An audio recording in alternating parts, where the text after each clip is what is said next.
super excited to be here. Once again, everybody, great to have you all. What a beautiful Saturday it is.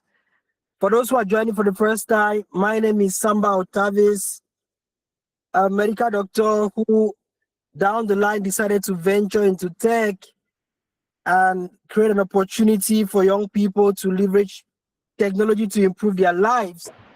And we have a great community here at Solavise Tech, where we run programs in the areas of cybersecurity, cloud computing and DevOps, data science and machine learning, software development, and what have you. So on today's workshop, we're going to be having Kevin Trey all the way from Kenya. Uh, you know, he's going to help us champion this cybersecurity webinar. But then, more excitingly, one of our alumni, who happened to be a student back then, will be leading us through a concept in cybersecurity. Just so you know, Kevin, this is Kevin's area of specialty: cloud security, cybersecurity. And so, Kevin, let me not take it for so long. I'll be right back as the session unfolds. While we are doing that, just drop in the chat, guys. Where are you joining from? Myself, I'm joining all the way from London, Ontario in Canada. Just drop in the chat. Where are you joining from? Okay. So we have Kenya in the house. We have Douala, Cameroon, South Africa, Nigeria. Okay, Kenya, India. Oh, great. All right. So +254. What's +254? I guess that should be Kenya, right? Iran. Yeah. Oh, wow. Awesome. Cameroon. Keep it coming, guys. Keep it coming. All right. Keep it coming. Kenya. Oh, Kenya is leading. I think it's because of Kevin's influence. Kenya is leading. Okay. Douala, Cameroon. All right. All right. So, great. So, do we have our co-facilitator or our trainer for today? Oge Esther, are you there? Yes, I'm here. How does it feel? Everyone. A few months back, Esther, you were here as a student, and then today you're coming as a colleague. How exciting, right? It's very exciting. Okay, nice. So, I just want to pass it over to you, Kevin. Do your thing. You know, you walk the journey through it. With your student, and then she's back as a colleague, you know, to share some nuggets. This is the beauty about this, right? So over to you. Thank you so much, Doc. Appreciate it. And I'm also joining in from Kenya. I'm currently on the outskirts of Nairobi. I'm in a place called Meru. For the Kenyans, you already know that place. I've just stepped out to be in my car for this session because I'm at a business event. And then after that, I'll be going back to network with some business people on a couple of different things. And so I'm in here to see how I can also grow things around the consulting business and such. Anyways, we are here and you guys have really shown up. The Kenyans in the house, the Cameroonians in the house. I've seen Iranians, I've seen different people from different places. I've not mentioned, don't worry. I still recognize where you are. So let me give you just a rundown of how today's session is going to be. Then we get right onto it. Samba has done an amazing job. Let's send him some flowers. Let's send some reactions. He has done an amazing job with getting us off the hook and we are ready on the runway. And so I'm going to obviously introduce our facilitator. Super excited. Usually this quote by I don't know who, let me not say that. Usually I love the way there's some, and you don't know a quote, you just say unknown, right? And it still becomes powerful. But if you know the person, please let me know. But they say like there's no greater feeling than when I'm a master, like when the student becomes the teacher. A master is only considered a master if the student becomes better than the teacher, but you get the gist around it. I'm just paraphrasing how that quote looks like. And that is an amazing moment for me. A few months ago, I was actually taking through Esther and a team of her learner colleagues through the cybersecurity program. And I remember one moment when, for me, how I usually do trainings is a few days, I'll reel you in, you will enjoy listening to me. Then as we get into where you are, there's a point of no return, and I'll tell you there's peer facilitation, where you're going to be the one taking us through, you're going to be the one taking us through the hands-on. And at that point, the door is already too far. You cannot get out of the training program. And I remember there was a time when I called Esther and I told you, you're going to be taking us through. I remember, I don't know, there's a lot of hands-on Kali Linux, on different tools within the cyberspace, and you're doing part of the program. And I was really amazed at the point where have you ever seen a presentation, someone doing a hands-on? And I'm so happy that Esther will be doing that also today. And then you're as good as she has done it. But then you have to come in.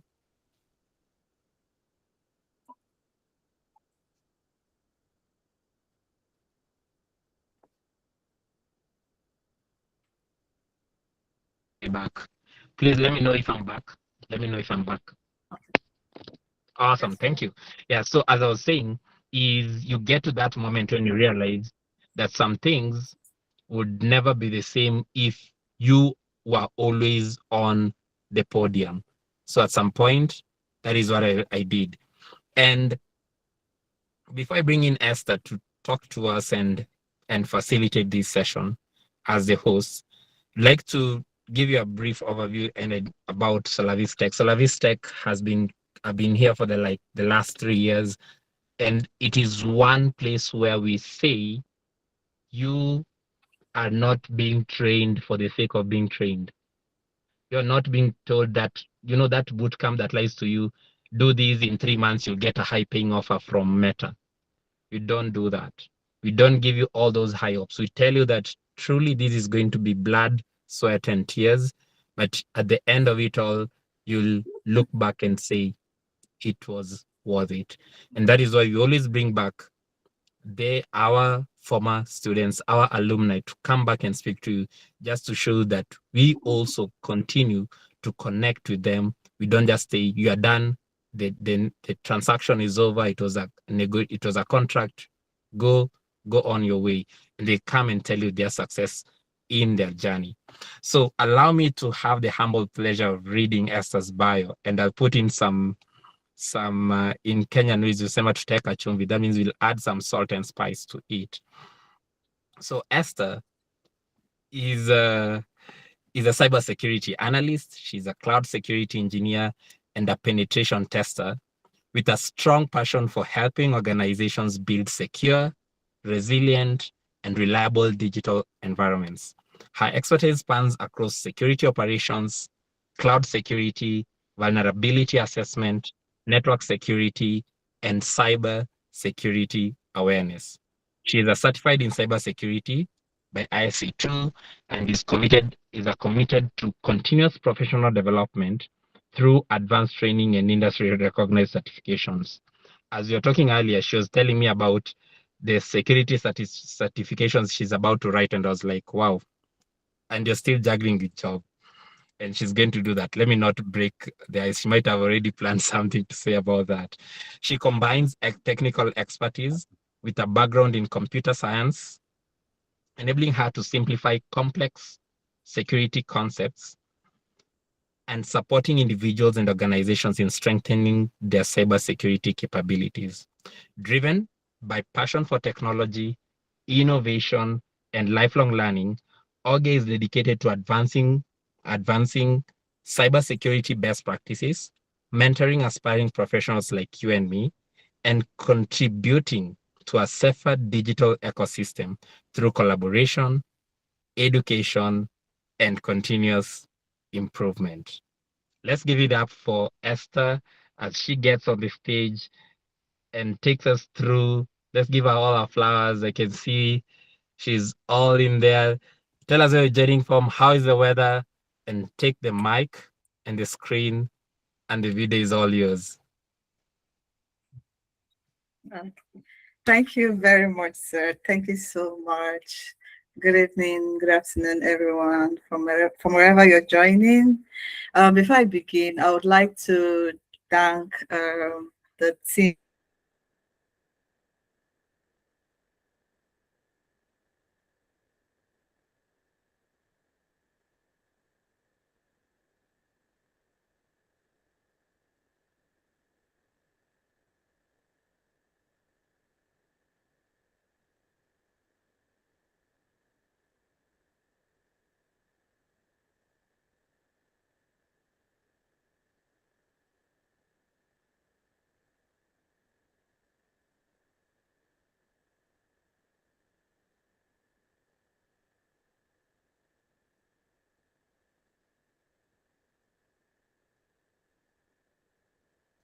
Is it me or we are not getting Esther? Yeah, it seems there's a glitch on Esther's end. Okay. Let's wait. Sometimes the Yeah. thing about being in Africa is very interesting. I was already trying to see whether I can switch my network. I was starting to get afraid. I was like, what happened? I was trying to do troubleshooting. I was trying to say, should I use my tablet? And also, But what I anyway, about, there's also this interesting thing about our reality on ground in Africa where you hardly start speaking without asking, can you hear me? Can someone hear me? and even when you share your screen, you have to confirm, can you guys see my screen? Even if there's a feature to confirm whether people are seeing your screen. I'm so sorry for that delay. Yeah, we can see you now. You can see you, don't worry. How about you? Yeah, we have to adapt with our local reality. Okay. Thank you for understanding.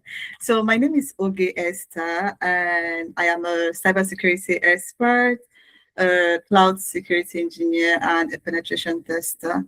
So today I will be I'll be presenting to you. So I want to talk to you about something that affects every one of us. It doesn't matter if you're a student, an employee, or a business owner, or simply an internet user. So today I want us to talk about think like a hacker, how cybersecurity attacks really happens. So please, I wish to confirm, just signal through emojis if you can hear and see me clearly. Can you hear and see me clearly? Yes, we can. Hello? Yes, we can. Okay, thank you.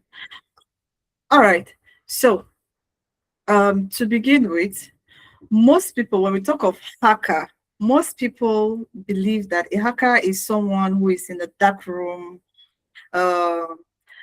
with maybe 2 or 3 laptops in front of him and typing thousands of codes. And they usually think that the target of a hacker is these big companies, people like MTN, UBA, big banks, the government. But today, I want to bring your attention to something. So most of the cyber attacks that happen start with people like me and you. So most attackers, most cyber criminals target humans, simple people, in order to get into the system. So you will hear something like, I was hacked, they hacked my UBA account. UBA is not secured. No, most of the time it's not UBA, most of the time it is us. So in reality, many successful attacks begin with something as simple as a person using that system or that platform. So now I want to ask, before we begin, between the platform and humans, like, what has always been your thought? I want you to type in the chat box, like, tell me, what has always been your thought? What do you think about cyber attacks? Did you think it was mostly for platforms, or did you think you were the people they were targeting? Just let me see your response in the chat box.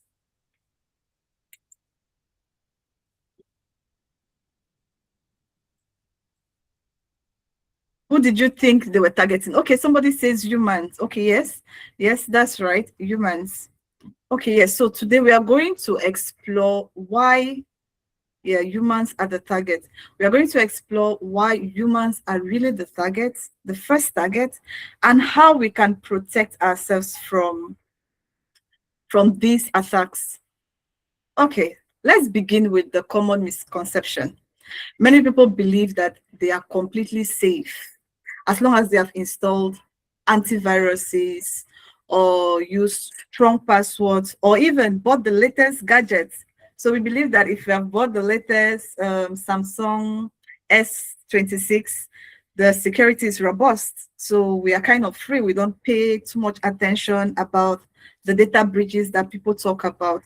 But the truth is that even if these tools are important, we still need, it doesn't still guarantee our safety online, right? Let me take this scenario. You literally lock the door of your house, close your window, and you leave people in the house. So you're certain that people cannot just enter. Nobody can actually enter or kind of like get access to the house without being permitted. But then this malicious human comes over to the house, knocks the door, and then tell the people there that, oh, they have a parcel for you and they need to come in maybe to install this parcel. I don't know, it could be something you've been expecting. So this malicious person did not break into your house. The person had access to your house and he's been seen as a legitimate person, right? That is how cybersecurity, that is all about cybersecurity attacks, right? Attackers no longer want to waste time kind of like breaking complex security controls. No, they just want to convince people that their credentials or their information are secured with them. Okay, so currently a lot of people think strong passwords are enough, antivirus are enough, but I'm here to tell you that even after having all of that, if the attacker can convince you that you can trust them with your credentials, they are going to bypass all of this system. Okay, so this is it. Why should the attacker target software? Why should the attacker target technology? Why should the attacker target systems that are so complex and are under severe or constant monitoring, when they can attack you, the user, that go through different emotions daily, or that is sometimes, let's say, excited or stressed out? So attackers have come to understand that rather than targeting these systems, they can target us, the users, because all they need to do is to generate a certain type of emotion. It could be stress, telling you that, oh my goodness, your platform needs to be updated, so that because there is a breach that has happened, let's say, in your community, so you need to update. They'll send you a link, use this link to update your account, and you remember that in your maybe your bank account there's so much money there, so you need to do it very fast. So what the attacker has done here is the attacker has put you in a state of stress and urgency as well, telling you it is urgent, right? So attackers literally now most of the time focus on targeting the users first, so as to get their passwords, their credentials, and get access to the platform in a split of minutes. Okay, all right. So now our focus today would be on the hidden dangers of Wi-Fi, public Wi-Fi, and detecting malicious web traffic. So before we continue, I wish to know, between buying data and connecting to a free Wi-Fi, between buying data, that will cost you, I'm in Cameroon, so I was speaking France. So that will cost you maybe 10,000 francs. And connecting to a free Wi-Fi just beside your house, or to a neighbor that has a free Wi-Fi, which will you prefer? Tell me in the chat box. Which one would you prefer? Let's get your responses. Between a free Wi-Fi and a paid Wi-Fi, which will you prefer to have? Or which will you prefer to use?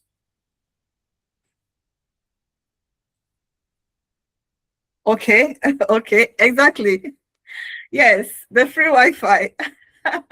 Exactly, yes. If we can get it for free, why should we pay for it? Right? But actually, there's a hidden cost behind most free things. Even in Freeland, as they say, nothing is free, right? Yes. Same thing with the free Wi-Fi. Behind the free Wi-Fi, there is a cost that you pay. And this cost is more expensive than the money you would have spent buying your own data. Okay, so that's what we are going to look at. So we are going to look at what happens when you click on join, click on the free Wi-Fi. So yes, this is the convenience trap. Because it is free, it is convenient for us. We don't have to spend money. All we need to do is to connect, free access. We can find free Wi-Fis in the cafes, airports, hotels, restaurants. So because they are free, and sometimes you just have to buy a cup of coffee just to access this free Wi-Fi. There is instant connection, no interruption, seamless browsing. You browse as you go. And we also see this green tag or this green logo telling us that everything is fine, nothing to worry about, right? So seeing this green logo doesn't necessarily mean that the Wi-Fi is safe, right? Okay. Now let's look at the real vulnerability found when we click on the free Wi-Fi. First of all, clicking on the free Wi-Fi puts your data in the open. Anybody can access your data. How? Because we know that the restaurants that we go to, the hotels we go to, their aim is not to compromise our devices, but there are cyber criminals around, okay? There are cyber criminals around who are just waiting to see which device is going to connect to this network. And that way, they're going to use tools to view everything you're doing. What are they viewing? First of all, the detail of your computer is out there. And when your details, like let me say your IP address is out there, attackers can use it to carry out a malicious attack elsewhere. So you are using your computer, but your computer is being used to attack someone or to attack an organization. If they trace it, they could trace it back to you. That is terrible. Like something you know nothing about. They're telling you, okay, they're coming to pick you up for something you know nothing about. So your IP address is very private. It should be securely kept. So another thing is because you're using the free Wi-Fi and your data flow, the information your computer sends out in the internet is open, the attacker could actually see exactly what you're doing. It's going to be in plain text. Let me say you're conversing with, let's say, your bank manager, and you're giving your bank manager private information about your account. And you're doing, this conversation is going on in the market. You can just imagine. You're literally speaking out loud to your bank manager. Everybody can hear. And you know what happens? Someone can start following you around, just trying to find out where you live and everything. This is what happens to you when you connect to a free Wi-Fi. You're literally speaking to the internet out loud in plain text. So any attacker, any cyber criminal just comes and sees what you're doing, okay? They watch the information you're putting out there. And this can lead to data exposure, your passwords.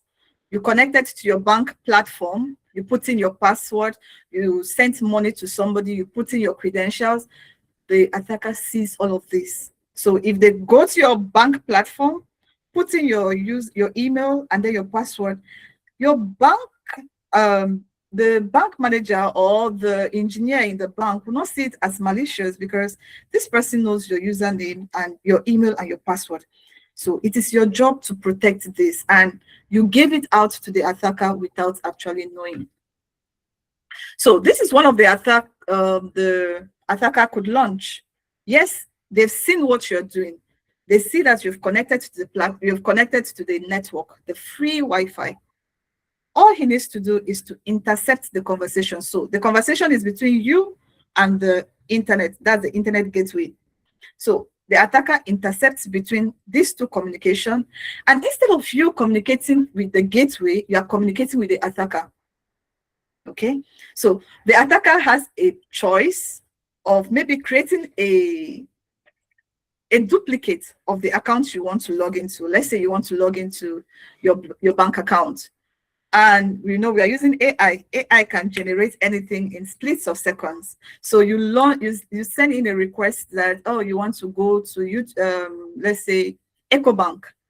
EcoBank is the account, is the bank you're banking, is the bank you're banking with, and the attacker just gets your request, and you get this. You see a situation where it's taking time. It's taking time.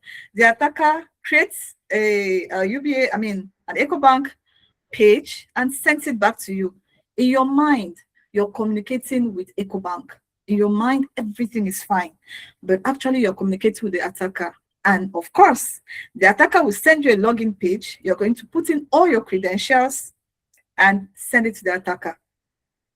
You see a situation where you put in your login and it's just turning and turning. Nothing is happening. Let's say the attacker has gotten what he wanted. He wanted just your credentials, and then that's it.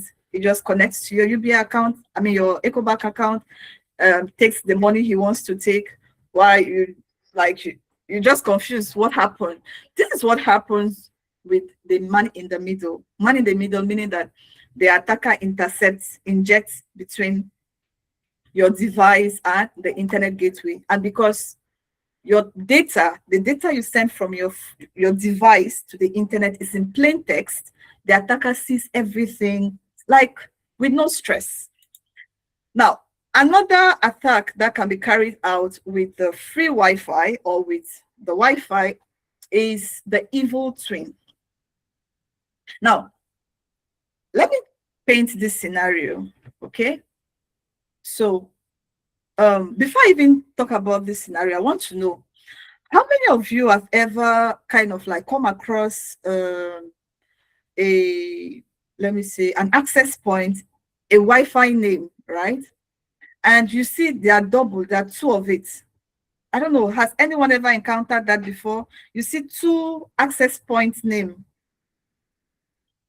Tell me in the chat box, have you ever encountered it, like seeing two? Kind of similar, just maybe a slight difference.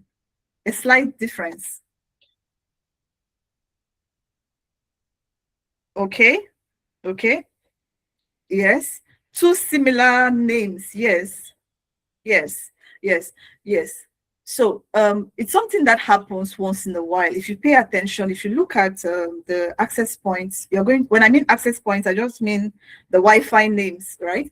When you look at the access points, you're going to see that sometimes you realize that, okay, yeah, even domain names of certain websites. Yes, exactly. So with the access points, you're going to see that if you pay attention henceforth, you're going to realize that times when you see a particular name, access point, and then you see another one that is identical or close to the previous access point. Okay, this is a technique that attackers use. It's called the evil twin. Yes, the evil twin. So an attacker gets to a place and realizes that, okay, this access point has a password, and he doesn't want to go through that stress. He doesn't want to go through the stress of intercepting the network and then decrypting the password, because even if he intercepts the network and gets the password might be encrypted. So he needs to go through another process of decrypting that password. It takes a lot of time. And sometimes the password is so complicated that the attacker doesn't have access to the password. So the attacker could use this technique, which is the evil twin. What does he do? Let me paint this scenario. So you you pay for a flight. You want to fly with this flying company, and for them to appreciate you for flying with them, they decide to give you access to their Wi-Fi. So they tell you, they send you an email thanking you for flying, for planning to fly with them. And they tell you, while you will be at the reception, let's say at the waiting room at the airport, they will grant you access to their Wi-Fi. That way you don't pay attention to the time spent. So they email the password of their Wi-Fi to you, the access point and the password. So you are convinced, you and I will be convinced that it's secured because firstly, it's the airport. Secondly, they emailed it privately to you. Maybe they even put a warning to you that please do not share this password for your security. So just that warning, we are convinced that, okay, they are watching over us. Now, this attacker realizes that this access point has a password and he doesn't have access to this password. What does he do? He creates an evil twin with a tool, right? He creates an evil twin that's a duplicate of the original or the legitimate network. And he just leaves it out there. So you get to the airport, you remember that, oh, you were given the password on the access point to the Wi-Fi of the airport, and by mistake you click on the fake access point, on the spoofed access point. You click on it and you put in the password. You click OK. So what has happened here? The attacker gets the password for free, easy. And you're like wondering, why is it not connecting?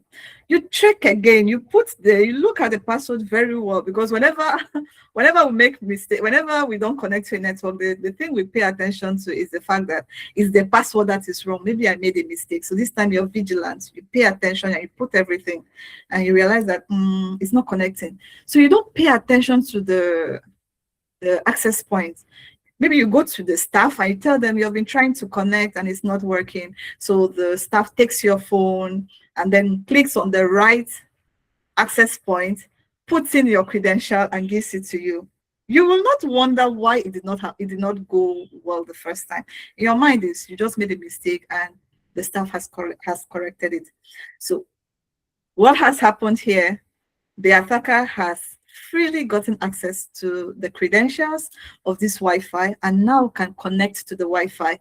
And this will lead us back to this type of attack, the man in the middle. So now he has access to this network and now can intercept your communication with the network. So yes, now before we proceed, I would like to share something that happened. So a friend of mine was telling me about her experience. So she was telling me that, Esther, I had to do some cybersecurity yesterday. Can you imagine that 27 people were connected to my network and I had to disconnect all of them and changed my password. So yes, so that's something that you can imagine. It happened to my friend just yesterday. It could happen to me. It could happen to anybody. You cannot be so.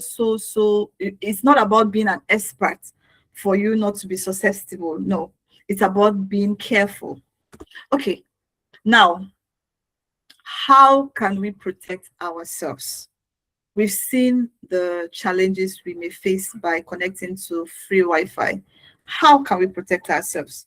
The first way to protect yourself, please use a VPN, especially if there's no way you cannot connect to a free Wi-Fi, because you kind of like feel like it's cheap, it's affordable. I mean, it's free, not even cheap, it's free.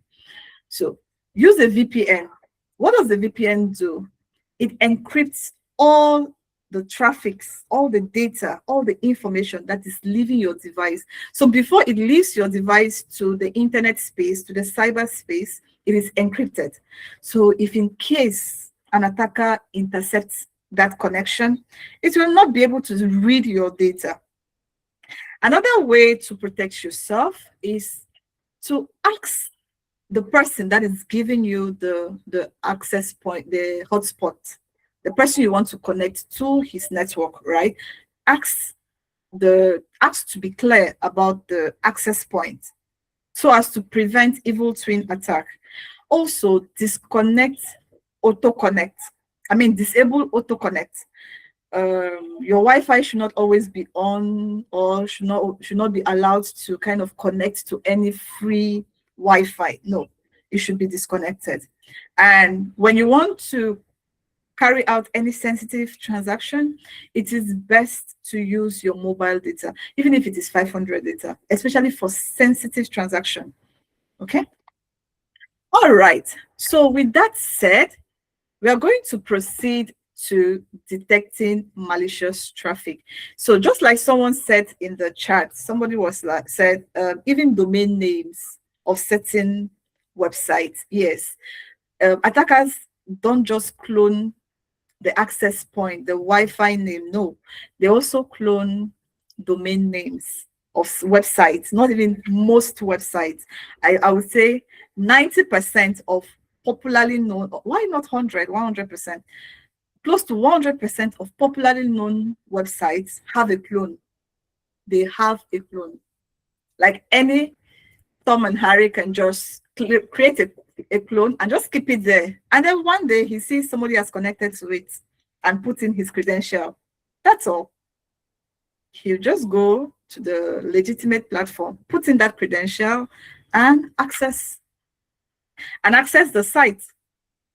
So yes, that is it. So we are going to now proceed to detecting malicious web traffic. How can we detect malicious web traffic? So the first thing attackers, when they want to focus on exploiting the user, the first thing they do is to trigger your emotions. They trigger your emotions either through urgency, through fear, through curiosity, through greed, or through excitement. Okay? And when you're stressed out or you're too excited, you don't get this chance or the time to think logically or to go into critical thinking. You don't pay attention to the flaws that the website or a link could have. Like you can see the example we have here. Your account will be suspended in 2 hours. Click to verify your identity immediately. Immediately. When we say immediately, and we remember how important, let's say your Instagram account, you have so many photos there, you have so many connections, you're even verified, and Instagram is sending you a message. You need to verify your identity immediately. They've realized that someone is using your account to do something malicious. Like, you don't even get the time to start thinking. You just remember how long it took you to view this page, and you click on the link to verify your account. And when you verify, they say they want to make sure it is you. They want to ensure your identity. So they start asking you personal questions and asking you to put in your credentials. And you just put in this information and they tell you, okay, well done. Your account has been verified. Now you're safe to continue what you're doing. And that's it. So they get access to your platform and they send you out and they take charge of the platform. Yes. So this is the target. This is their aim, to put you in a high stress level or high excitement level and win your trust. Okay. Now, this is actually the browser. We need to know the browser address, right? We need to know how to identify a legitimate URL, a legitimate link. So usually, before we proceed, I want to ask you, how are you going to read this address? Will you read it from left to right, Or will you read it from right to left? Like, will you read it like you're reading the text? Or will you read it from right, the opposite direction? Let me get your response. How will you read this link? Or how do you usually read this link? Yes, from left to right. Okay, yes. Yeah, because, okay, somebody says from right to left. Okay, that's interesting. All right. Okay, from left to right. Oh, yes, that's right. Many people read URLs from left to right, but that's not the correct way to read the URL. URLs should be read from right to left. Why? Because when you read from left to right, your attention is usually on the I would say the company's name, or the name of the site you want to go to. So if you want to go to MTN maybe is www.mtn.com.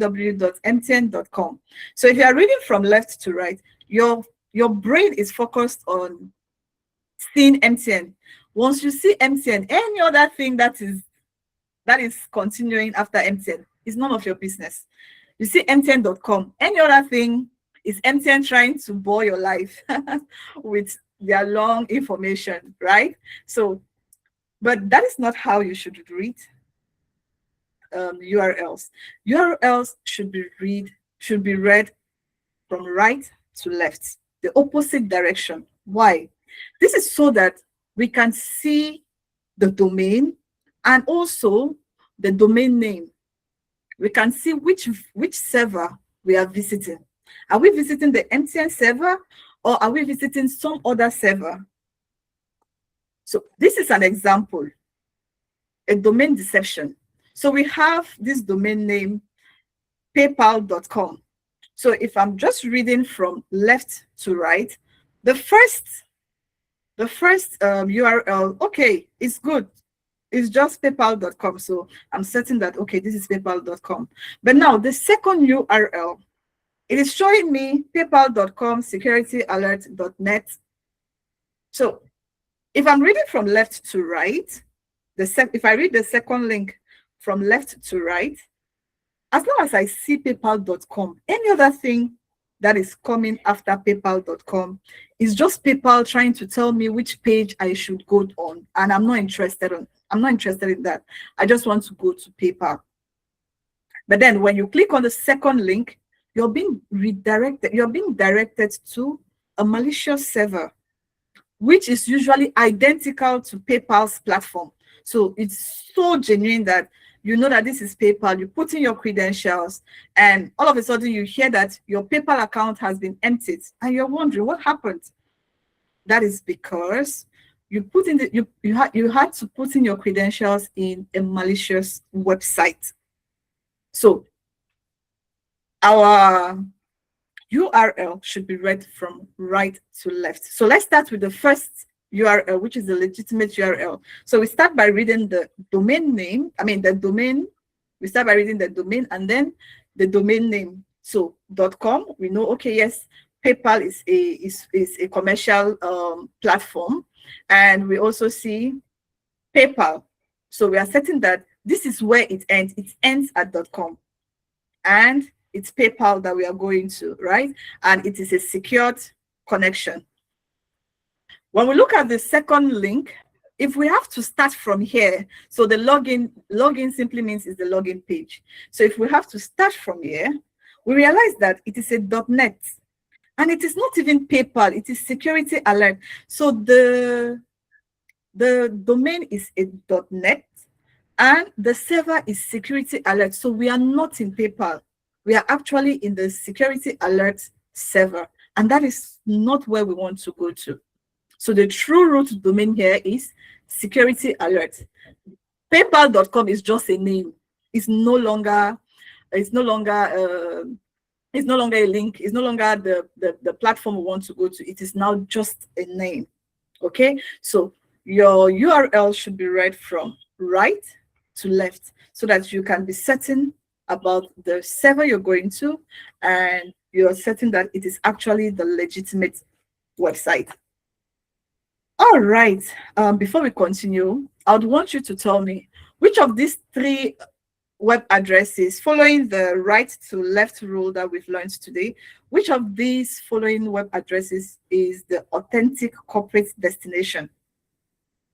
So which do you think is the correct platform that you can see and want to go to and want to kind of put in your credentials in? Let me get your answers. Is it A? Is it B? Is it C? Okay, I get B. Okay, B. Okay, B. Oh, well done. Well done. Yes. Okay. Okay. Okay. All right. Thank you so much for your answers. So yes, following the right to left rule, this should be the right URL that we can literally trust our information with, because we see microsoftonline.com, so the .com and also Microsoft Online, so we recognize Microsoft. But when we see com-updates, it looks fake. Like, what company is this? It looks fake. The last one, verification-portal, it's not registered. It doesn't kind of like encourages us to know exactly, so it also looks fake. Okay, so tell me, how many of you would see something like this and click on it?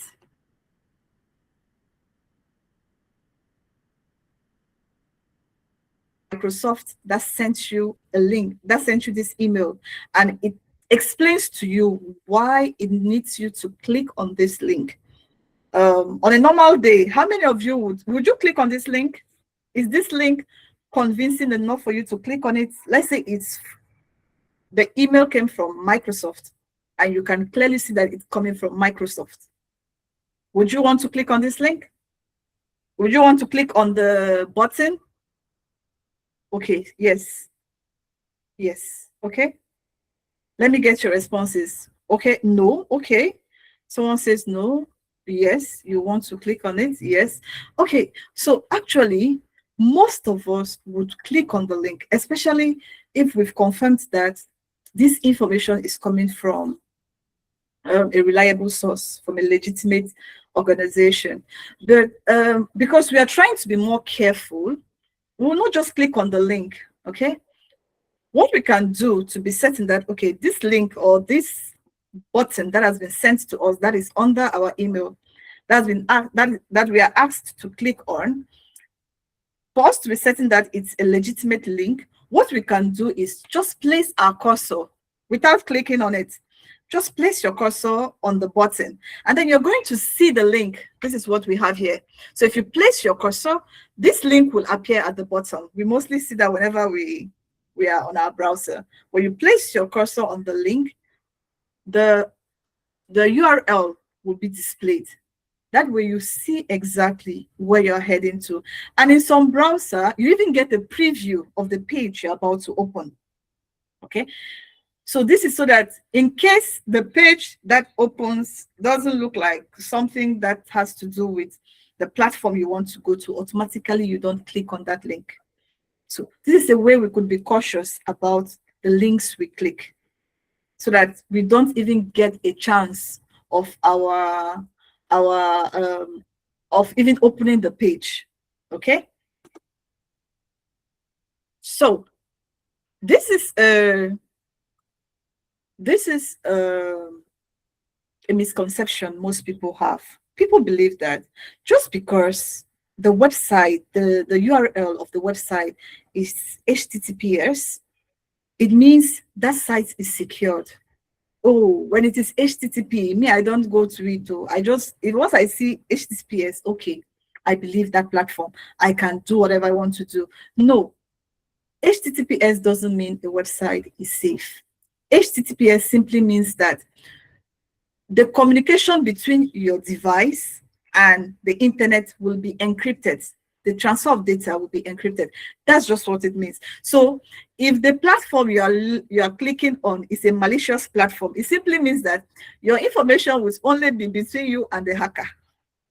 No other hacker will come to intercept, right?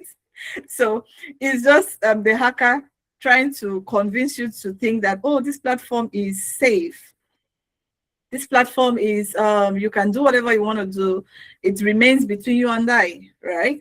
So, and we also think that seeing this platform, I mean, this padlock, the padlock indicates that it's a legitimate website. No, the padlock doesn't indicate it's a legitimate website. The padlock simply tells you that it is actually secured.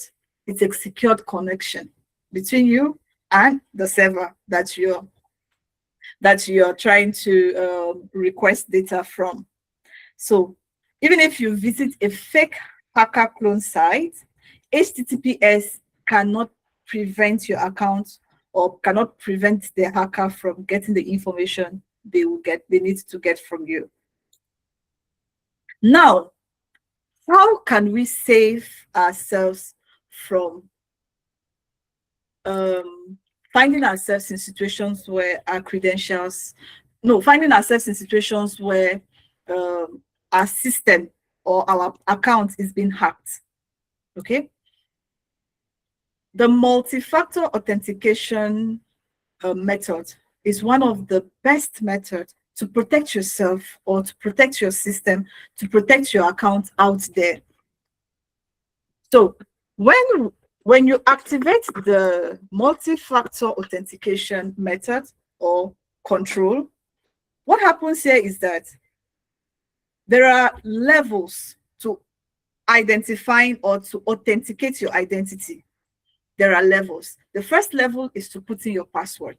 The next level is to put in maybe your fingerprint or answering a personal question or confirming with a third-party application, an authenticator application.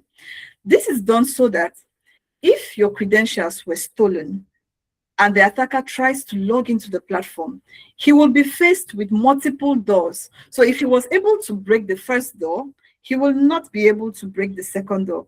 And if he was able to break the second door, there's a high chance he will not be able to break the third door. And before he even gets to the third door, you will be notified. Because the system, this is where the system now comes in. Because you're telling the system that I am a weak person. My password can be stolen, but I want you to put in other controls in place that will prevent anyone that has been able to get my password to get into my account or to get into my system. So the system or the organization, the platform you're on, what they do is they realize that, okay, this person has put in the password, but their biometric is not the same. Or better still, where they are putting the credentials from, their location is not the location where it was logged into maybe yesterday or just this morning. So that shows that it's impossible that you're in Cameroon and all of a sudden you're in America. It doesn't make sense. So the system kind of looks at all of these things and then flags that device and reports to the user. Your credentials have been, there's a data breach, and I think you need to change your password and carry out some controls that is to kind of like boost or kind of ensure that your system or your device is secured. So multi-factor authentication is there so that in case your password has been compromised, in case your credentials are out there, the attacker will not really do much with it. You will get time to change your password and secure your data. Okay, so now let's get into some hands-on. So we have tools that will even prevent you from clicking these links completely. So when you get a tool, when you get a link, the first thing you should do is to try to scan to see if this tool is safe. So we have tools like VirusTotal.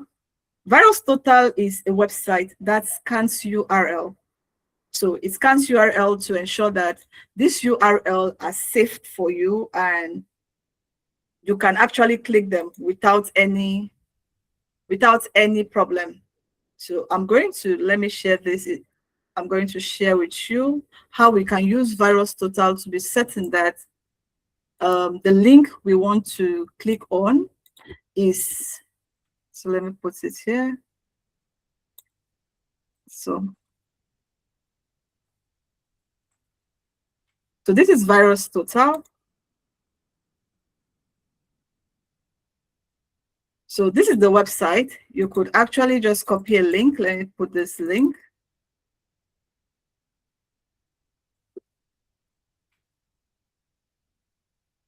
Correct this. This is a random link that I generated. So just placing it on virus total. Virus total tells me, okay, no, this link is good. I don't, you can actually use it. There's no problem with this link. You can go ahead, click on the link and use it. Now, let's try another link that we know. Let's see if this link is malicious. So this is another link. So by putting it here in virus total is telling me that this link is malicious because these are antiviruses. These are different types of antiviruses. So these viruses have antivirus has flagged it to be malicious. Another has flagged it to be suspicious. So when you see this already, I will advise you not to connect to this, not to click on this link. We have another website, which is the URL void. Let me put the URL void so we see how the URL void functions. URL void. So it's a scanner.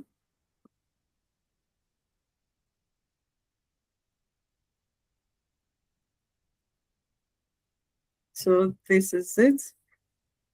So we're going to put in our malicious. So let's say you placed it in virus total and you're kind of like still doubting. You could try with URL void. So URL void tells you, okay, yes, it's malicious. One antivirus has flagged it to be malicious. Oh, okay, you can see my screen? Okay, yeah, so this is it. So URL void has literally told us that, okay, one antivirus has flagged it, and it even gives you more information about the link, where the link was generated, the server in which the link is, like the server in which you connect when you click on this link. This server is located in the US. It gives you the IP address. It gives you more information, and it tells you which engine, which antivirus has flagged it to be malicious. Okay, so these are websites that you can use to ensure that you are secured. Like you don't just click any link randomly. Another way for you to scan link is by using extensions. Okay, installing extensions in your browser. So our browsers have extensions. All you need to do is to just search for extensions like Google Safe Browsing. This is going to automatically block the link. Let's say you forget to check this link, and you already have the browser safety extensions activated in your browser. All you need to do is click on the link. Let's say you've forgotten that you need to check if this link is malicious or not. When you click on this link, the extension is going to, or the tool is going to check the link. And then if it is malicious, it will tell you, I'm sorry, you cannot continue, you cannot go on with this link because it is malicious. So it helps to bring you back to reality. So if you were so excited, you'd be like, oh, wait a minute. UBA is sending me a malicious link. How is that possible? So that would permit you to dig deeply. Okay, I need to go back and look at that email. And if you now pay attention, you will see a mistake. You're going to see a flaw that had existed, but you could not notice it because maybe you were excited or you were stressed. So now I'd want us to look at something. So we've seen how free Wi-Fi's are dangerous, how free Wi-Fi can cost us our data. We've also seen how malicious websites can also be used to get our credentials. Now, I want us to do a bit of a hands-on where we see if maybe we've been compromised already and we don't know. maybe our emails and passwords are out there and we don't know. So I'm going to, let me share this instead. So we have this, you have been pwned. You have been pwned means you have been owned. So the question is, have you been owned? Have your credentials been are your credentials out there? So that is what we are trying to look at. Oh, let me share this instead. Sorry, I wasn't sharing anymore. Okay, yes, so I was talking about this. So you have been owned. You have been owned, you have been pwned. So it's a website that we are going to use to check and see if, oops.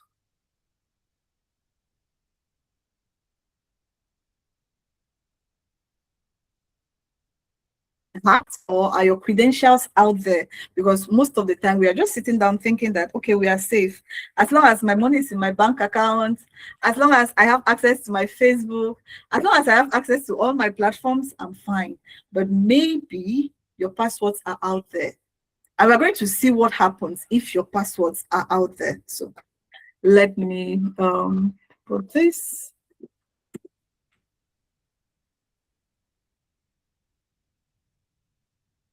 Okay. So yes, here is it. Have I been pwned? Have I been owned? Are my credentials out there? So this is a website that you could actually go to put in your email address to see if it's out there. So I'm going to start with mine. So this is one of my email addresses.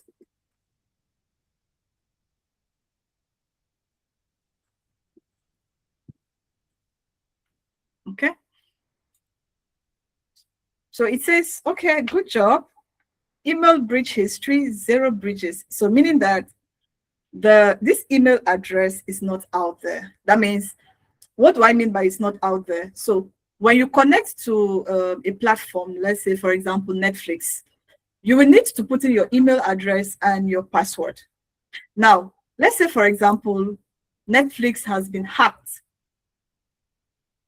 And when we say Netflix has been hacked or they have a data breach, we mean that attackers have been able to get access to their list or their database of emails and passwords. So this information now is out there for everybody to see. And when it is out there for everybody to see, people can just literally take the email address and then search online to see who owns this email address. They get to see you. Let's say you're the CEO of a big company. That's a big deal, because if your email has been hacked, okay, and they could see the password you use for that email, they see your password, they now start testing this password with other platforms, because most of us actually repeat passwords. So if the password of your Instagram is the password of your Gmail, and it is the password of your Google account, it is the password of your Netflix account, is the password of this. So if they put in this password and email, automatically they get access to all of these platforms for free. So this, it shows that, okay, my email is not out there, my passwords are not out there, this particular email address is not out there, and that is good news. So let me try with another of my email addresses. So this is another email address.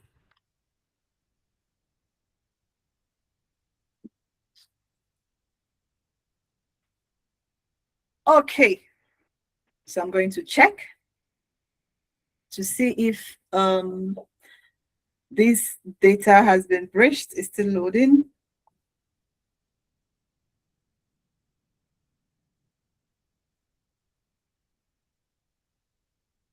Okay, still loading, still loading.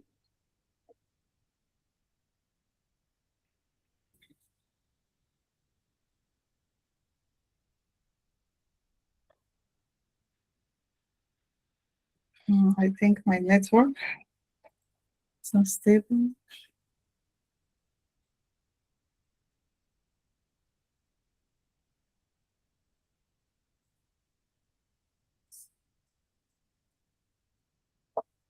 Okay, let's reload this and see.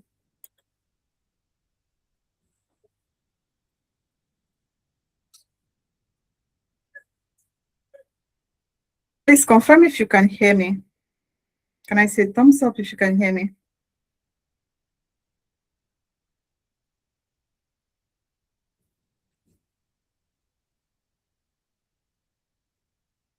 Can I get a thumbs up if you can hear me? I think my network is still unstable. Yes, we can get you. Okay, I don't know.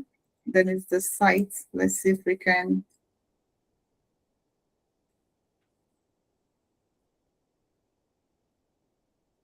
Let's see.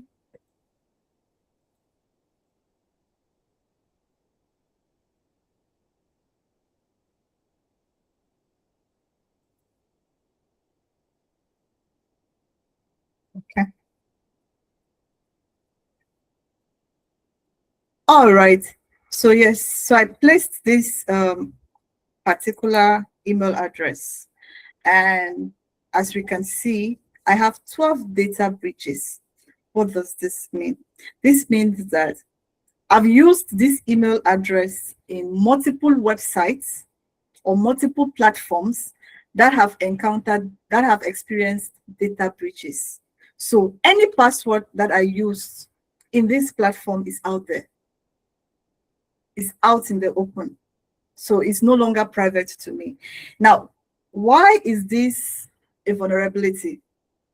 So when attackers get your passwords, they update their word list. So a word list is, let's say, a document that attackers put out there. They update it every time. Any password that they get, they put it in the word list in such a way that when they want to carry out a brute force attack is simply having multiple passwords and using a tool to check if any of these passwords is your password. So they launch it on your account. They'll launch it on your account. It takes splits of second. It's a system. So it takes a very short time to find. As long as your account, your password is in that list, it's going to tell the attacker that, okay, the password to this account is this. So when your password is already out there, you permit attackers to update their word list with your password. And tomorrow you are the CEO of a company, you are still using your password of, let's say, 20 years ago, just because it's your mother's name or it's your grandmother's name. And it is, let's say, a name that before they can pronounce it, you are certain that nobody can figure out this password.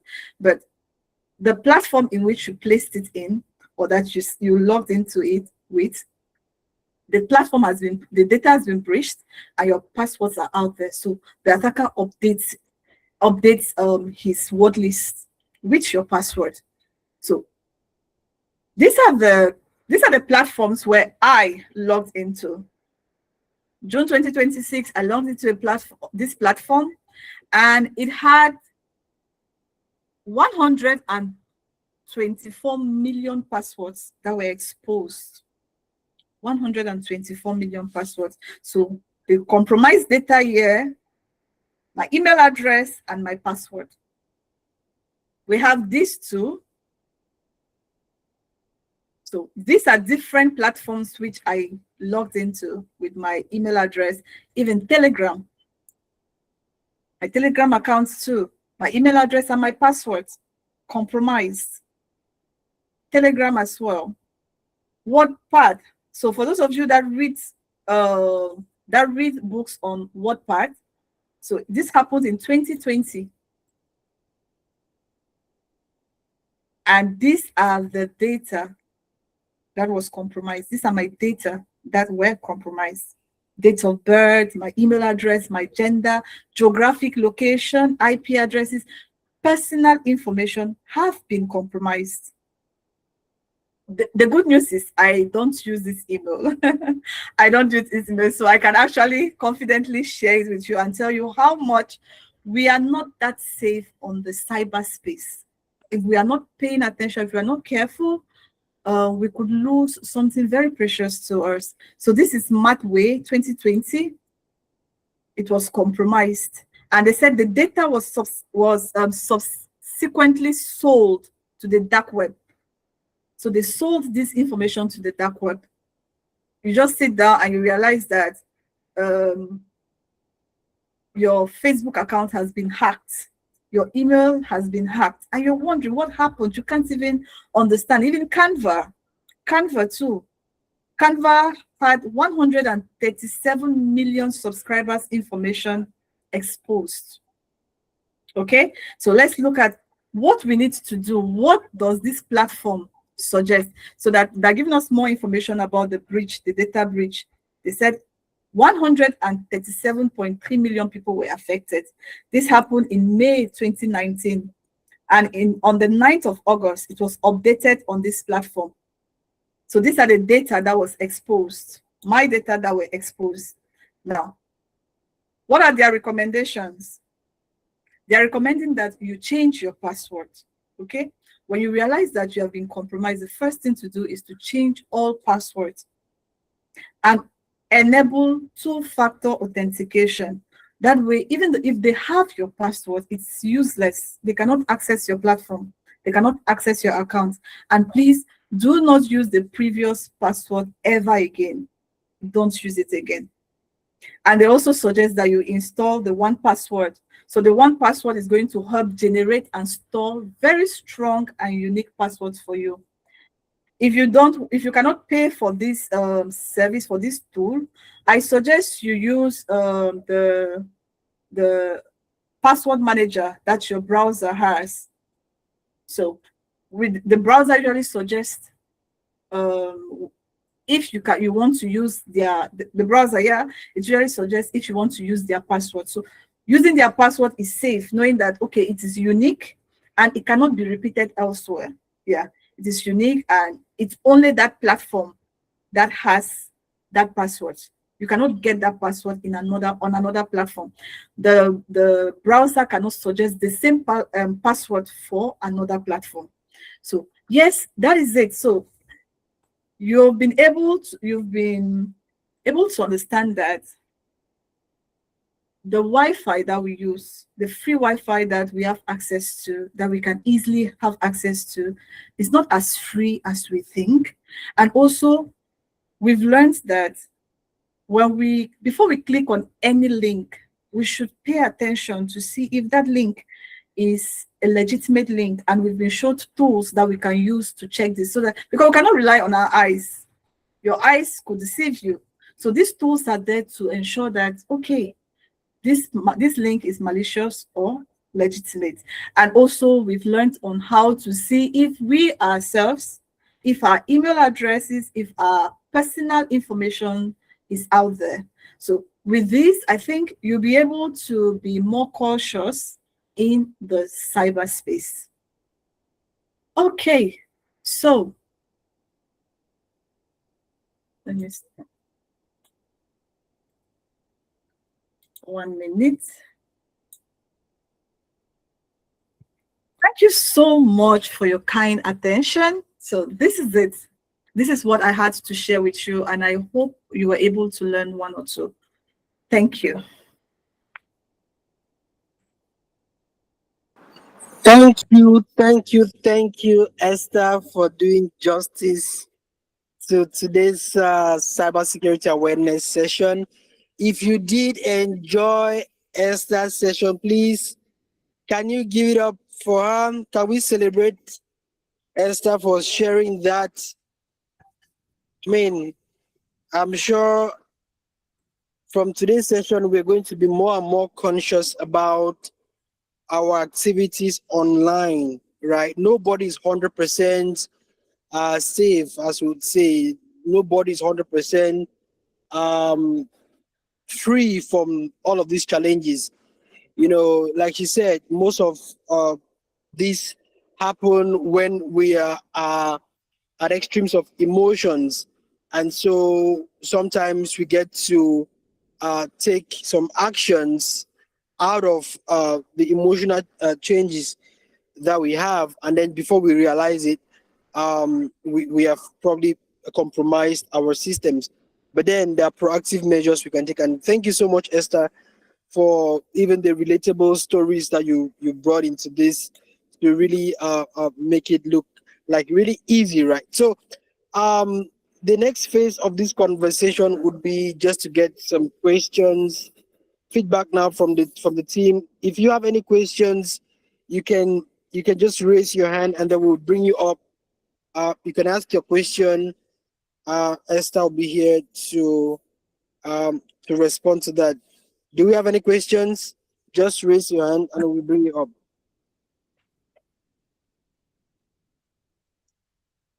No matter what the question is. Yes. So we have okay, yeah, Kevin, over to you. Okay, awesome. Yeah, I say let me be the first one to open it up for questions. Let me see how I can be able to put these. I want to ask us a question. At what point did you overcome, like this thing around, especially in a male-dominated field like cybersecurity?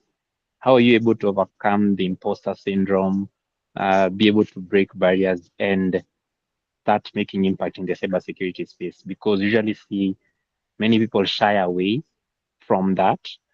And the truth of the matter is also cybersecurity is a very demanding field, and there's a chance for burnout. There's a chance where you'll have to put in more into the work than your family and life and everything. How are you able to manage that? It's a twofold question. How are you able to get over imposter syndrome, and how do you manage it on a daily in terms of how demanding it is?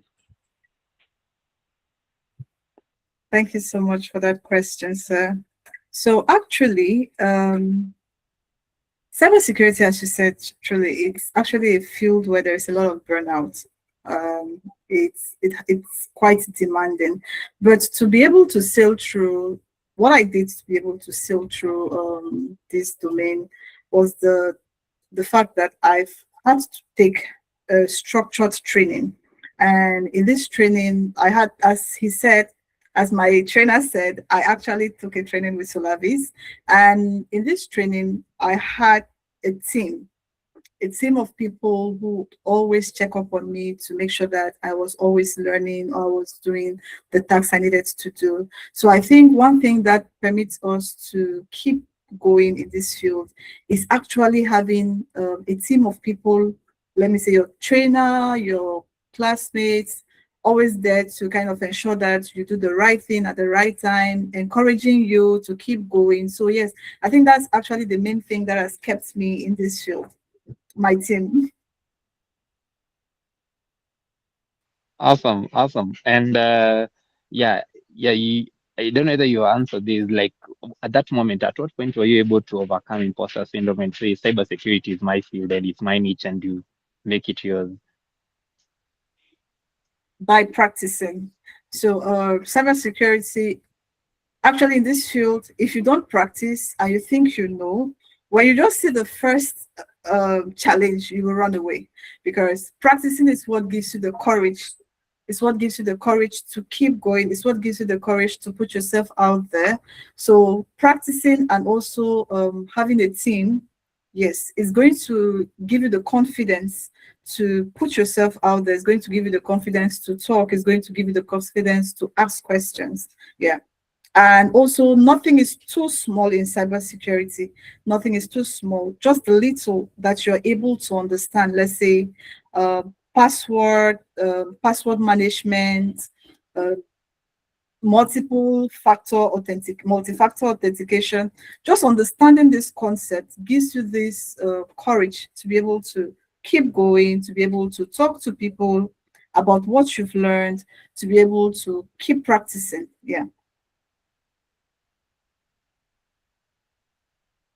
Before I take it back to Doc, I want to also just mention this. I know Esther is very minimal with herself in terms of her compliments. But during the structured training, the cybersecurity training, she's one of the few people you'd give a task, she finishes it. You give a training like a peer facilitation session, she nails it, and you could feel that she has already gone on and tried to do that lab or that practice even before the session comes in, so that she's not asking, where do you click? Where do you find this on the screen? So that was something else that also helps a lot. As she has mentioned, nothing is small in cybersecurity. You have to pay attention to detail. You skip one command, or you don't write the right flag within a command, or even if you just take a command and paste it from whichever tool, then it will, and you're not able to even see whether the logs or even the output of the command makes sense, then that's also something about it. And thanks so much for that, Esther. I want to take it back to Doc if you're here, Doc. Yes, sure. So thank you very much, Kevin, for your question. So we get it back to the audience. Do we have any question for Esther? We have a very important announcement. Okay, Rosie, over to you. There's a very important announcement at the end of this conversation. So stay put as I bring that announcement to us. Over to you, Rosie. Okay, hello. I don't know if you guys can hear me. Yes, okay. Yes, we can hear you. Okay, my question was more about the current job market for this field in Africa. I mean, it's interesting, but at the end, we aim to have opportunities and job at the end. So if you can just tell us, as she's already into it, how about opportunities, how it goes, even like for internships and current jobs. Thank you. Okay. Thank you, Rosie, for that question. So actually, that's the, like I say, the beauty of cybersecurity. So cybersecurity is not that field where you just want to get in to get a job. It's one of those fields where you need to be passionate about it, right? So practice, practice, practice, and I assure you, the more you practice, the more you apply for jobs, you're going to get a job. Because we hear so much about cybersecurity, but the job market is searching for cybersecurity experts. That's searching for people that understand what they are doing. They will not want to employ you, just like you don't just want to employ any person that looks strong to be your security guard or to be the gate man of your house. You would want to make sure that this person has, let's say, certifications, this person has taken trainings, this person is willing to always be updated, because this is a field where things are changing, new vulnerabilities are coming up, new ways of securing systems are coming up, and you need to be up to date. So while we are kind of like trying to see if it's a field where we could get a job, first of all, 100%, you will always get a job in this field. But the challenges most people face is the fact that they need to always be updated in the way, in the security postures of system. They need to be updated, they need to practice. It's a field that is made up of continuous learning. You can never say you know it all, never. Something is always coming up. So if you're interested in cybersecurity, I will encourage you to, first of all, develop passion for this field. Develop passion for this field, whether job or not, because it's a field that comes with so much fulfillment. It's also a field where you can make so much money from it. It's a field that keeps you on your feet, keeps you learning. Yes, even when you even get the job. I have a friend of mine, she got a job in this field, and why she just, immediately after she got the job, they just gave her a certification that she needed to write. Immediately. And they told her she has to write at least 5 certifications in a year. She doesn't have to pay for it. The company pays for it. So it's to tell you that even if we are coming into this field for the, like, because we want to get a job, it's a field where if you don't have passion for it, you would literally feel so much burnout. Just like my trainer said, we actually had burnout during our training.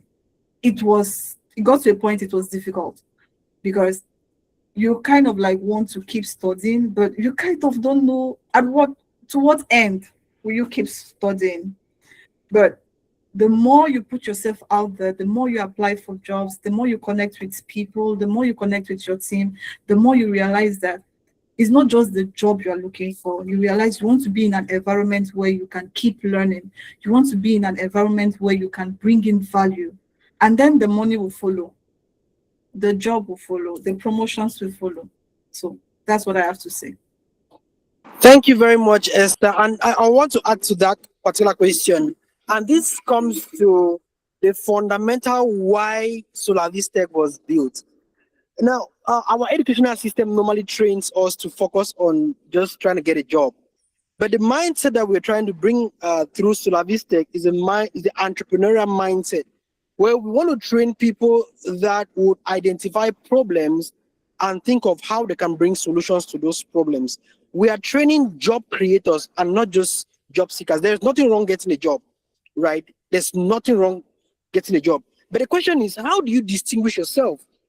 You know, there are some people who never lack opportunities, but there are other people who are always struggling and looking for opportunities. The difference is those who are always looking for opportunities are just trying to go after opportunities. But those who never lack opportunity are those who attract opportunities. You can write this down if you're taking notes. So I want you to have the mindset of a job creator, a solution provider, whereby when you're in an environment, start asking questions. What are the problems in this environment I can solve? Now, when it comes to cybersecurity, just so you know, what Esther has highlighted today is one specialty, which is just about cybersecurity analysis.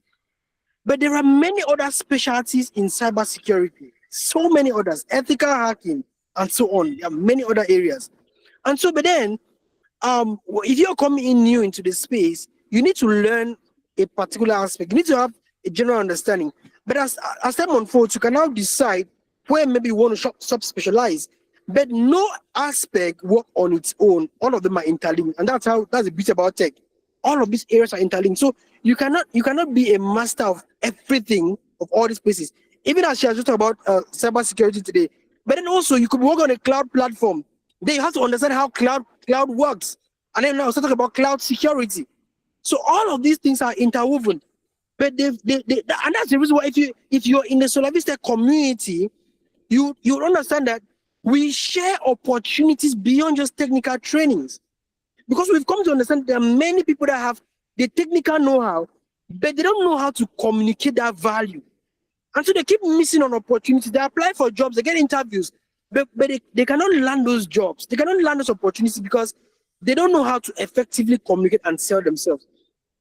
That's why in Solavise Tech, we encourage people to build their leadership skills. We don't just tell you, go build your leadership skills. We actually share opportunities to those leadership offerings. For example, about 3 weeks ago, I was in Kigali with 6 members on our team. I met Kevin there for the first time. We've been working together for more than 3 years. But we met there for the first time with other members on our team. You know, just out there building our leadership skills, connecting with people, sharing what we know and what we do. And just so you know, Solavise Tech is outsourcing jobs. I'm here in Canada. I'm reading a lot of talks with other companies here. We are outsourcing jobs to people in Africa. But the question is, let me ask you, Rosie, if we are looking for experts to work for a company based here in the US, for example, would you be one of those whom we can put our credibility on the line for to get on some of those projects? Do you see where it comes from? What Esther was trying to say? Competence. So once you become competent enough and you're able to communicate that value, then we start seeing you and we start getting to competition. For example, LinkedIn. LinkedIn is a clear platform. Let me ask the question, Rosie, are you on LinkedIn? You can unmute yourself. Are you on LinkedIn? Yeah, yes, I have an account, but I'm not usually posting on it. Okay, you see. So LinkedIn, for example, I'll tell you, if you don't know, guys, you can write this down. LinkedIn is like your future resume. I have a team today of close to 10 plus, but most of these people, I never really asked for a resume. I just want to check on their LinkedIn profiles. In fact, Kevin joined us through LinkedIn, just so you know. A couple of you signed up for this workshop today through LinkedIn. But guess what? Through LinkedIn, we're able to see the proof of work. So like today, anybody can just go on ChatGPT and then prompt ChatGPT and get, a CV and say, oh, I'm able to do this, I'm able to do that. But the question is, are you really able to do that job? So once you keep documenting the work you're doing, let's say on platforms like LinkedIn, hiring managers They always go check it out. Who is this person? What does this person know? Where are the environments they always ask themselves in? So when you do a project, you keep documenting. You attend a workshop, you document like a project like this one. You document what you're learning. Companies now, let me tell you, any company is just simply a group of people that are working together to solve problems. And if they're trying to hire you, Rosie, to come be part of their team, they want to see that Rosie is somebody that can fit into that team. They want to see that Rosie has some skill sets that will be able to add value to their team. Is Rosie that kind of person that will be able to fit into their culture, even if she has the technical know-how? Will she be able to fit well into their team? So that's why it's important that you start building your credibility online and start building it intentionally, building it consistently. And the good thing about it is that you don't have to do it alone. Solavise Tech here, we have the platform for you. We help you in doing that. So just to add here before maybe we get the next question, if any of you is interested, so let me just find out, are there any people here that are interested to start their cybersecurity journey? Just drop in the chat. Do we have any people here that are interested to start their cybersecurity journey? You want to start a cybersecurity training? You've not yet started cybersecurity training. Okay, Titus says yes. Rosie, yes. Ahmed, yes. Okay, yes. Okay, you're willing to start your cybersecurity training. Okay, yes. Okay, yes. Okay, go ahead. So we have 1, 2, 3, 4, 5, 6, 7, 8. Okay, so these 8 people, I want to make a special offer for you right now. And this also applies to anyone, Karin. Okay, now let me let you know.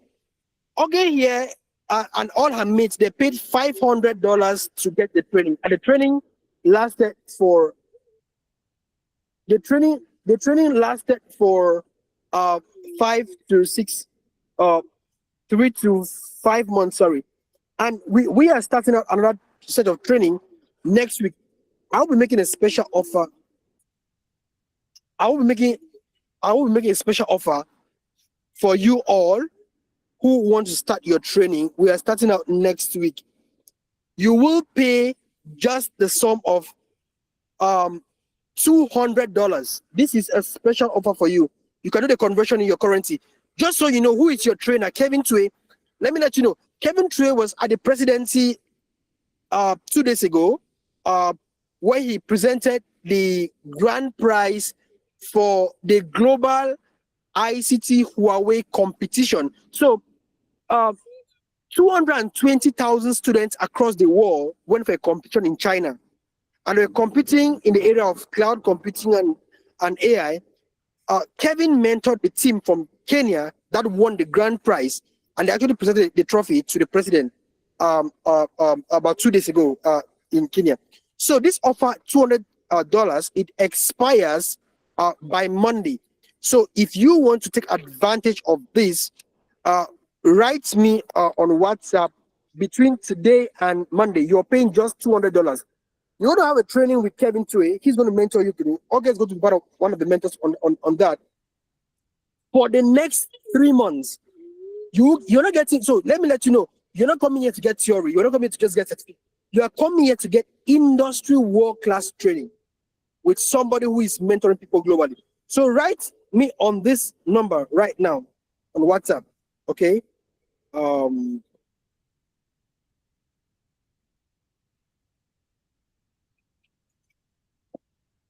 Okay, so send a message to this number on WhatsApp, okay?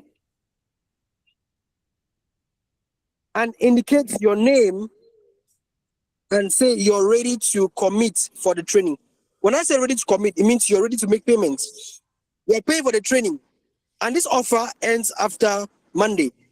Any other person who is coming and interested after Monday is going to pay the full price, $500, okay, for the training.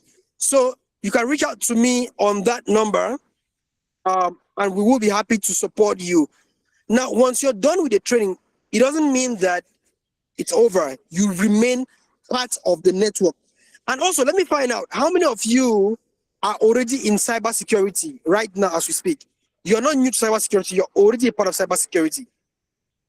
You're already in the industry. Send me a message. Just indicate in the chat. How many of you already have some experience in cybersecurity? You can just drop me or I in the chat. How many of you already have some experience in cybersecurity? Okay, Emmanuel already has some experience in cybersecurity. Drop me or I in the chat, guys.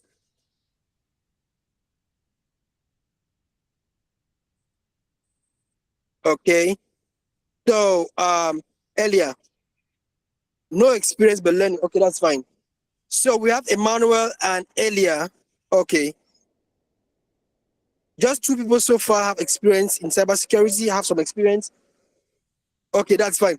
Just so you guys know, we are equally starting out soon. Okay, Karine has some experience in cybersecurity. So if you would want to take your cybersecurity expertise to the next level, we have an advanced program. That advanced program is called AI security. Okay, it's a more specialized program. So as AI has come today, enhancing technique, all of that, it also comes with some newer vulnerabilities.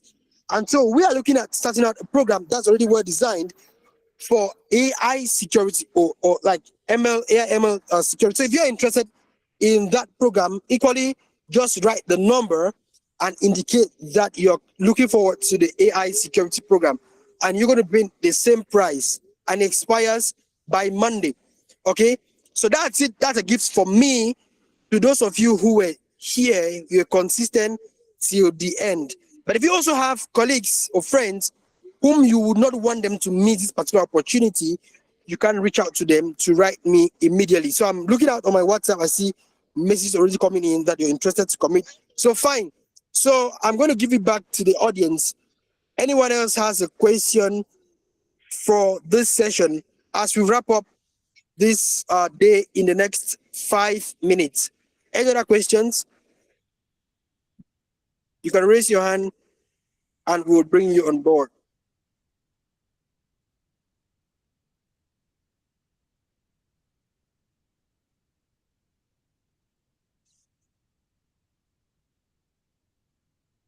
Are there any other questions for today?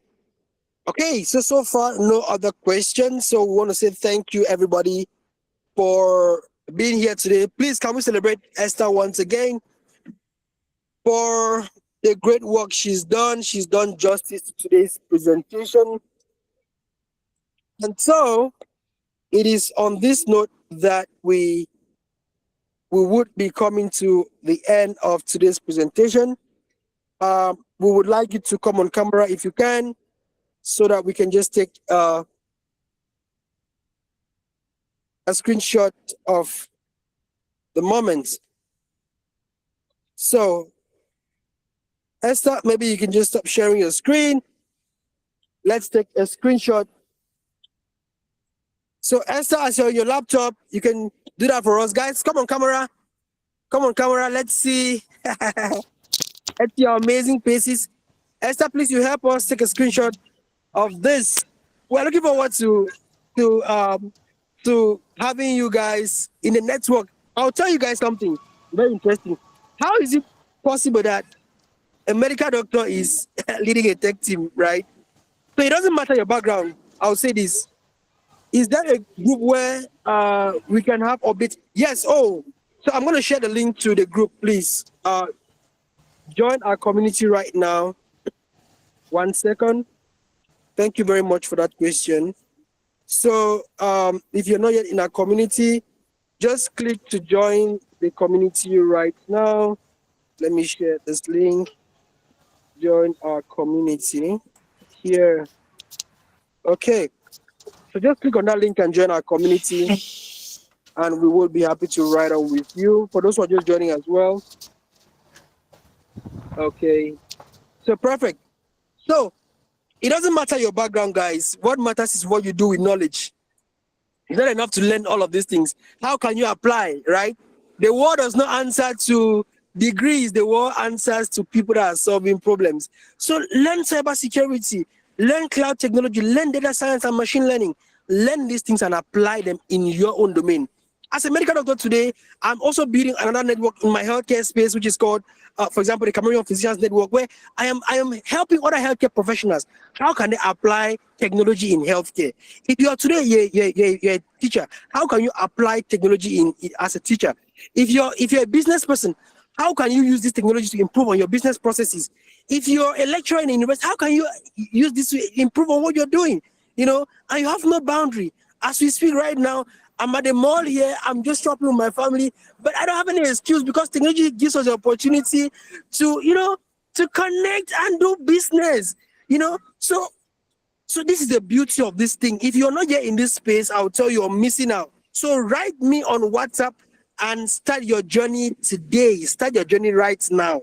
Don't procrastinate. So Esther, you can take our screenshot in the next 60 seconds. So guys, just come on camera, giving your best smile. This screenshot is going to go on LinkedIn, it's going to go on different social media platforms. You want to look like your future. All right? Giving your best smiles, guys. All right. Esther, when you want to roll it, let us know. You're muted. Yeah, and Doc, as you also do that, something else to mention is. Yes. Oh, are you done, Esther? Yeah, Not something yet. else So to we go mention. in 3. Okay, let's do it fast. Let's do it fast. Let's do it fast. Johan, come and join this picture. Okay. Let's have more people on video. Let's have more people on video. Yes. Join this picture, guys. Let's have it. So we go 3, 2, 1. Go.